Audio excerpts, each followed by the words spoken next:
Hola, soy Yamila Meli, docente de seminarios, y hoy nos volvemos a encontrar para trabajar sobre el tema recuerdos encubridores. Estamos en el módulo B del programa y el eje temático para el día de hoy son las formaciones del inconsciente, los recuerdos encubridores.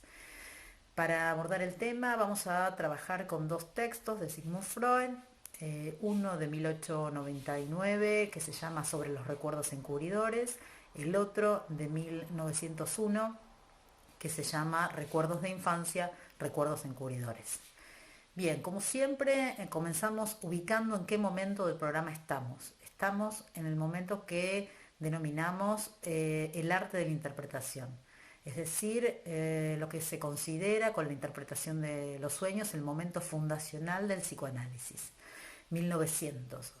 Es decir, venimos trabajando sobre los sueños.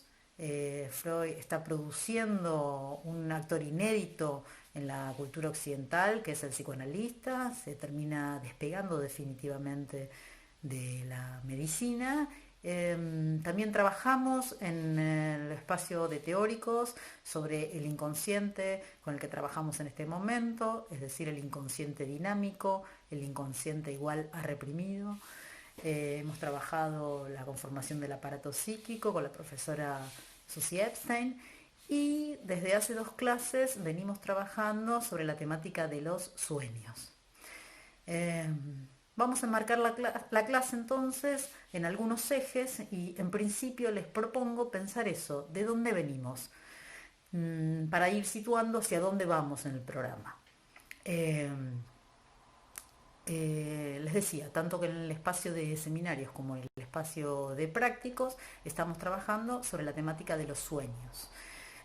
Antes de trabajar los sueños hemos trabajado sobre el síntoma.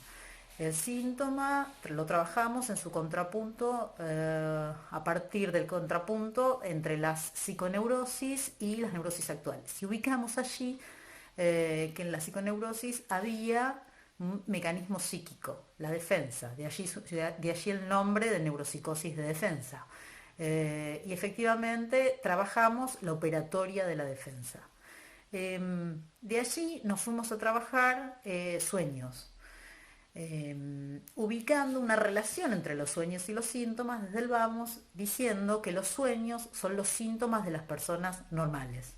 Podríamos preguntarnos qué significa en psicoanálisis la normalidad, pero en principio Freud nos va a hablar de lo que él denomina la psicopatología de la vida cotidiana, es decir, aquellos sucesos ordinarios, aquellos fenómenos que suceden en la vida ordinaria, que responden al mismo mecanismo que algunas formaciones patológicas, vamos a decirlo así. Cuando Freud se propone estudiar los sueños como el síntoma de las personas normales, es decir, que todos estamos divididos en consciente e inconsciente, Freud comienza desde allí a separar o a desdibujar las barreras entre lo normal y lo patológico. Es decir, trata al sueño del mismo modo que trataba al síntoma, trata a un fenómeno de la vida ordinaria del mismo modo que trataba al síntoma. ¿Cómo se encuentra con esto? Se encuentra en el análisis con sus pacientes, en el intento de curar los síntomas, se encuentra que los pacientes relatan sueños, que los pacientes tienen lapsus, que los pacientes tienen fallidos, que los pacientes tienen recuerdos encubridores. Entonces vamos a trabajar los recuerdos encubridores con la misma lógica con la que Freud viene trabajando los sueños y los síntomas, es decir, como formaciones del inconsciente. Cuando hablamos de formaciones del inconsciente, decimos que son vías de acceso al inconsciente, es decir, formaciones del inconsciente, productos del inconsciente. ¿Qué quiere decir esto? Que se tratará de formaciones que aún, o representaciones que aún estando inconscientes, producen efectos activos. Estas formaciones del inconsciente, podemos decir, Pueden ser descifradas por lo que denominamos, lo venimos denominando el método psicoanalítico. Es decir, son formaciones que tienen un sentido que es inconsciente, un sentido que es inconsciente en el sentido de lo reprimido, y que podrán ser descifrado ese sentido a través del método de interpretación, que trabajaron la semana pasada con Valeria Casal y la anterior con el profesor Fernando Márquez. Desde esa perspectiva podemos ubicar y podemos hacer ese ejercicio con el trabajo que venimos haciendo de las formaciones del inconsciente en ubicar cuáles son las similitudes y las diferencias entre las formaciones del inconsciente. Porque efectivamente lo que Freud nos viene a plantear es que se trata de fenómenos diversos pero que tienen una estructura homóloga. Podemos decir, hay un mecanismo psíquico en juego. Desde ya podemos decir que la represión es al síntoma, lo que la censura es al sueño. Efectivamente, allí se trata de un proceso de desfiguración porque sabemos que el inconsciente dinámico insiste, el inconsciente reprimido insiste, pugna por aparecer en la conciencia, pero siempre lo hace de un modo desfigurado. Bien. Continuamos entonces con los recuerdos encubridores. En principio podríamos empezar diciendo que uno no recuerda todo, recuerda algunas cosas, no todo puede ser recordado, felizmente. Imagínense lo perturbador y enloquecedor que podría ser tener todos los recuerdos de manera consciente. Efectivamente existe la función del olvido. Allí los remito a un cuento muy interesante de Borges, Funes el Memorioso, que Jorge Luis Borges escribe en 1942, cuyo protagonista era un hombre que no podía olvidar, que todos sus recuerdos no tenía esa función, la de olvidar, no podía eliminar los recuerdos, entonces todo estaba de modo presente permanentemente. ¿Cómo arranca Freud a trabajar estos recuerdos de infancia, estos recuerdos que él denomina encubridores? Bien, en principio nos va a decir que hay algunos diferentes contenidos de recuerdo, que no son lo mismo. Por un lado, los recuerdos que han tenido, o las impresiones que han tenido un efecto poderoso en la infancia y por eso son recordadas, como por ejemplo los accidentes, las enfermedades, el nacimiento de un hermanito. Esos son un tipo de recuerdos de la infancia. Después están aquellos recuerdos de la infancia que tienen que ver o que versan en relación a los intereses del niño. Por ejemplo, nos trae Freud el caso de una mujer que no recuerda ningún suceso triste, pero que efectivamente recuerda que le habían roto una muñeca. Podemos decir, una muñeca en el marco del juego de un niño es un objeto importante. No es de estos dos tipos de recuerdos de infancia que se va a encargar Freud, sino que Freud se va a encargar de un tipo de recuerdos particular que él llama recuerdos encubridores y que son aquellos contenidos de recuerdos de impresiones, él dice, insignificantes, nimias, que no son importantes, pero que sin embargo son conservadas con todo detalle. Son conservadas, y acá subrayo, con hiperrelieve, dice Freud, con una particular intensidad, con una percepción sensorial. ¿Sí? Los remito aquí a empezar a trabajar y a poner el acento sobre estas impresiones que son conservadas con hiperrelieve. ¿Cuál es la tesis de Freud? La tesis de Freud es que esos recuerdos insignificantes sustituyen a otros recuerdos importantes, es decir, se conserva lo insignificante, lo inesencial, lo nimio, diferentes formas que Freud tiene de llamarlo, y lo esencial, lo importante es olvidado, podríamos ir diciendo ya, es reprimido. Que sea reprimido, nosotros sabemos que no quiere decir que no tenga efectos. Efectivamente, los recuerdos encubridores entonces son sustitutos de otro contenido, ¿no? O de otro contenido olvidado. Lo que nos alerta Freud, y es sobre lo que vamos a trabajar, es que entre ese contenido olvidado, reprimido y el sustituto, existe una conexión. Nexos asociativos, dice Freud, palabras puentes, un nexo, una conexión entre esos dos contenidos, entre el contenido que aparece en el recuerdo infantil y el otro que es olvidado. Bien, ¿cómo aborda Freud estos recuerdos encubridores? Ya que hicimos un paralelo entre la estructura de las diferentes formaciones del inconsciente, es decir, que tienen un sentido, que hay un mecanismo en juego que puede ser descifrado, lo que va a hacer Freud es lo mismo que hace con los síntomas y con los sueños. ¿Se acuerdan cuando Freud nos quiere explicar cómo en un caso Lucy y Elizabeth, que son los que vimos, cómo se produce la curación, cómo se levantan los síntomas? ¿Qué hace Freud cuando nos quiere explicar eso? Lo que hace es, para levantar un síntoma, primero tengo que explicar cómo se conformó el síntoma. Y allí nos explica el mecanismo de formación de síntomas, en las neuropsicosis de defensa, por ejemplo, los diferentes tipos clínicos, que es que la defensa opera debilitando la representación inconciliable, es decir, arrancándole el afecto, separando la representación de su monto de afecto, y ese monto de afecto es desplazado, la histeria, una representación del cuerpo, o la neurosis obsesiva, a una representación del ámbito psíquico. Es decir, ese es el mecanismo de la formación de síntomas, ¿sí? Luego hablamos del retorno de reprimido, etc. También cuando hablamos de síntomas, Freud ubica la relación, ¿se acuerdan?, en psicoterapia de la histeria, entre esa fuerza que es la resistencia, con la que se encuentra en la clínica y que a su vez lo orienta, que es la misma fuerza que cooperó en la génesis del síntoma. Bien, con el sueño es lo mismo. Estuvimos viendo estas 2 semanas anteriores en los diferentes espacios cómo el trabajo del sueño, ¿no? Cuando Freud ubica que el trabajo de interpretación, es decir, cuál es el quehacer del analista allí, a partir de las asociaciones del paciente, que se produzcan las interpretaciones, pero siempre a partir del material que trae el paciente, nos explica también el reverso, que es el trabajo del sueño. El trabajo del sueño es el ciframiento de los pensamientos latentes a través de los 4 operadores de la censura: condensación, desplazamiento, figurabilidad en imágenes y elaboración secundaria en el contenido manifiesto o relato del sueño, ¿sí?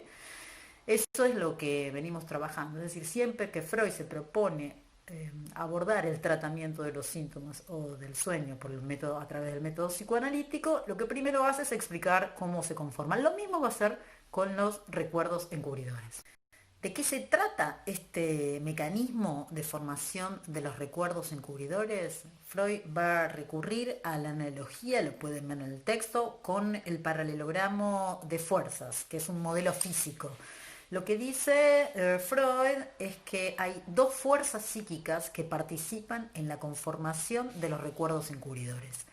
Una de ellas quiere recordar la vivencia chocante y la otra se opone como una resistencia, es decir, ejerce una fuerza contraria.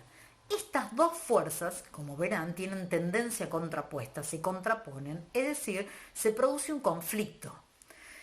¿Cómo se resuelve el conflicto? Lo que Freud nos alerta es, y acá subrayo, la importancia de la teoría del conflicto. A lo largo de la obra freudiana nos vamos a encontrar permanentemente con la teoría del conflicto. Estas 2 fuerzas, dice Freud, no se cancelan. Tampoco una avasalla a la otra, sino que sobreviene como efecto una formación de compromiso. Es decir, una solución, se produce una transacción entre estas 2 fuerzas. Y de allí, es decir, se produce el desplazamiento y se ubica un sustituto. Entonces, en términos de los recuerdos encubridores, ¿de qué se trata esta solución de compromiso? Lo que Freud nos dice es que no es la vivencia en cuestión, vamos a decir así, la importante, la que se recuerda, sino, como les dije, se trata de un elemento conectado asociativamente, un sustituto. Se recuerda una imagen mnémica que está desplazada, despojada del elemento importante. Y esto es lo que va a dar el aspecto trivial al recuerdo encubridor. Eh, ya hemos trabajado la cuestión del aspecto trivial, por ejemplo, en las neurosis obsesivas. A ver, el desplazamiento por sustituto, de esto se trata también el mecanismo, a partir de la represión. El desplazamiento lo hemos trabajado en los sueños, como les decía hace un rato, como uno de los 4 operadores. ¿Se acuerdan que allí hablábamos del cambio de acento psíquico? El traspaso de un contenido importante a un contenido no importante en el texto del sueño, y eso le daba el carácter absurdo, por eso el relato del sueño aparecía como un sustituto del contenido latente, que era lo que había que descifrar. Valeria Casali lo trabajó la semana pasada en función del propilo, propileno, propilo, toda esa cadena de desplazamiento. También ya trabajamos el desplazamiento cuando trabajamos la formación de síntomas. ¿Se acuerdan? Les decía hace un rato, la representación se separa del monto afecto, la defensa es la que produce esto, y se produce el desplazamiento. Y la cuestión, el desplazamiento de ese monto afecto a otro representante, digamos. A eso le llamábamos falso enlace. Podríamos decir un falso enlace respecto a un enlace verdadero. Y lo trabajamos también el desplazamiento en función de la neurosis obsesiva, que era el responsable del carácter absurdo de la representación obsesiva. ¿Se acuerdan que la deformación en la representación obsesiva se producía por 2 vías? Una doble disfiguración, lo actual, que reemplazaba a lo pasado, y lo sexual es sustituido por algo análogo no sexual. Bien, entonces nosotros tenemos aquí el mecanismo, la represión con sustitución a partir del desplazamiento, y el proceso de formación de los recuerdos encubridores. Entonces incluye un conflicto entre estas 2 fuerzas, la represión, el desplazamiento y la sustitución con formación de compromiso. Freud nos dice, página 302 del texto, que se trata del mismo mecanismo de formación, el mismo proceso de formación que los síntomas. Ahí tenemos de nuevo una similitud entre estas 2 formaciones del inconsciente. También tenemos una diferencia. Ambas tienen, podemos decir, la similitud estaría ubicada en el mecanismo, aunque tienen un sentido a descifrar, pero podemos ubicar que el síntoma es displacentero, en principio. No así el recuerdo encubridor, no así necesariamente el sueño u otras formaciones de la psicopatología de la vida cotidiana. Cuando Freud trabaja este descentramiento, nos da hay varios ejemplos, hoy vamos a trabajar específicamente uno, pero uno de los ejemplos que nos da, que es un ejemplo bien cortito, donde él nos dice que se trata de un hombre que tenía un recuerdo visual que era una fuente de hielo arriba de una mesa. Cuando era niño, es un recuerdo de la infancia, y en ese mismo momento, es decir, simultáneamente, se muere la abuela, que él había sentido mucho esa muerte, pero lo que nos dice Freud, él no recuerda conscientemente, podemos decirlo así, la muerte de la abuela, sino recuerda la imagen de esa fuente de hielo en la mesa, es decir, hay una conexión entre esos 2 contenidos que tiene que ver con que suceden en el mismo momento. No recuerda nada de la abuela, pero de la muerte de la abuela, que tanta impresión le causó, pero sí recuerda esa fuente de hielo en la mesa. Así operan los recuerdos encubridores. Entonces esos recuerdos indiferentes, inesenciales, dice Freud, nimios de la infancia, son recuerdos encubridores. Esta es otra tesis de Freud, ¿no? Eso no quiere decir que no haya otro tipo de recuerdos como esos que relaté al principio, sino que estos son específicamente de los que se ocupa Freud.